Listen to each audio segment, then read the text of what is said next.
you here. What do you mean, stop? I'm honored to be here with you. See, you, this multi-hyphenated Renaissance woman. Oh, my goodness. Everything you've done for your hometown in Chicago, Thank you. I'm so humbled to be here. Thank you. You're an extraordinary, extraordinary woman. That means so much. And then you've got that voice. So much coming from you. No, babe, seriously, you've got that voice. Me and my mum Yes. went to see Respect, and Wow. I thank you, really. Oh, my goodness. What you did in that movie. Thank you. To revive that woman who we all need on the planet, yes. and you brought her back. And I, as an actress, as a woman of color, I just applaud you, my love.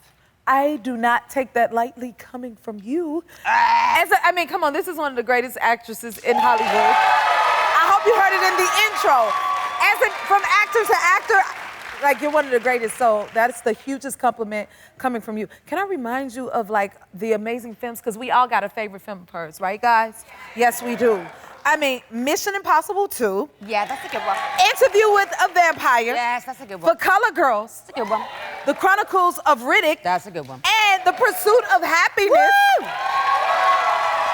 I mean, did you always want to be an actress? No. I wanted to dance. I needed to dance. Really? Dancing was my absolute first love. I mean, I was just doing it all the time. I was always trying to entertain my parents and anyone who came over to the house, you know. And I went to a performing arts school, and while I was there, an audition came along for a movie. I was 16. I had no ideas that, you know, I would ever be an actress, and I went along for an audition, and the rest is history. But no, dancing was my first love. That is amazing.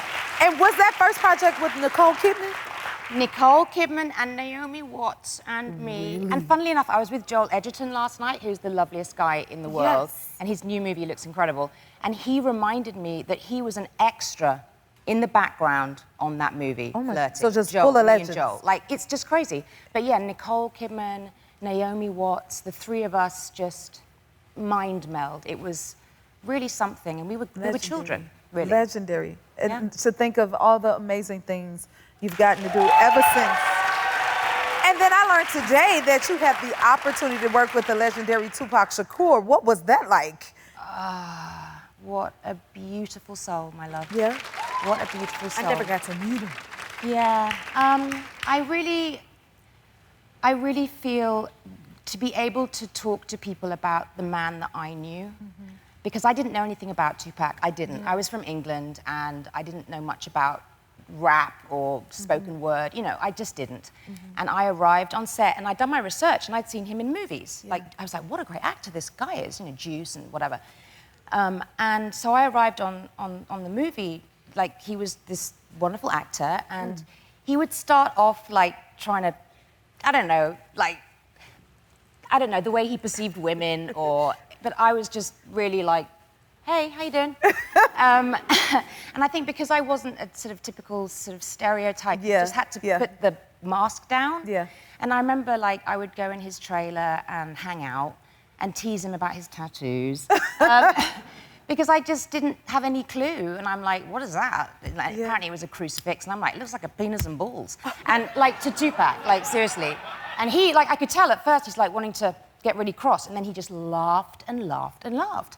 And also just being in his presence and seeing the kind of person he was at such a young age. You got to know the person. Like 25 years old, and he would talk to his assistant about, okay, so we need to, you know, drop my cousin's allowance this month because she's back on drugs, so we really need to just make sure that, you know, she's not getting the money because she's going to use, and let's give more to Auntie so-and-so. And, like, every month he was looking at, and he's 25 years old. Wow. And I would just look at him and be like, geez, you've got so much responsibility, man. Yeah. You're looking after a whole extended family. Wow. And that's just not what people thought of him as. That's not how and the he world was perceived a him. beautiful, beautiful, caring poet. Wow. Not just his music, but, like, in talking and... Even when he spoke. Yeah, and I remember it was me, Tim Roth, and Tupac playing this trio in this movie, Gridlocked. And we went out for a drink one night to a bar, and Tim and I sat, and he told us about being shot at close range and how it felt. for a lift door to elevator, we call them lifts in England, sorry, for an elevator door to open, and there's a man standing there, and he shoots at you 5 times, and you are hit. And Tim and I just sort of sat barely able to breathe, because this is a young man talking about nearly dying. So when they said that it happened again, you know, and it was just really hard, you know. Yeah, like, I understand. Because I heard him talk about how frightened he was. So I just knew that when it happened again, he must have been so frightened. Right. And I loved him. Wow. Thank you for sharing his legacy with us. It's an honor. Your happy place is here. What was your favorite part? Drop it in the comments and subscribe to help keep the joy coming.